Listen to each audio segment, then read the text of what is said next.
সে আর কেবল ছাত্র রইল না, হয়ে গেল ছাত্রলীগের শত্রু। দিন দুপুরে ক্যাম্পাসের ভেতর থেকেই তাকে টেনে বের করা হলো। ডজন ডজন ছাত্রলীগ কর্মী তাকে ঘিরে ফেলল। সবাই দেখল, ছাত্র, শিক্ষক, ডাক্তার, সবাই। আবিদকে বেঁধে রাখা হলো একটি খুঁটির সাথে। তারপর শুরু হলো মারধর। মারতে লাগলো, মারতে লাগলো, মারতে লাগলো। হাসি খুশি সেই ছেলেটি, যে ভবিষ্যতে ডেন্টিস্ট হওয়ার স্বপ্ন দেখত, যাকে সবাই ভালোবাসত, তাকে আর চেনা যাচ্ছিল না। রক্তে মুছে গেল তার হাসি, থেমে গেল তার প্রাণ। 2 দিন পর হাসপাতালে মারা গেল আবিদ।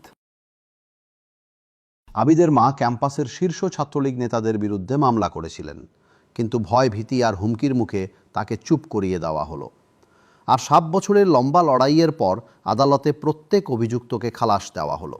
আদালতের চোখে আবিদের খুনিরা হলো নির্দোষ।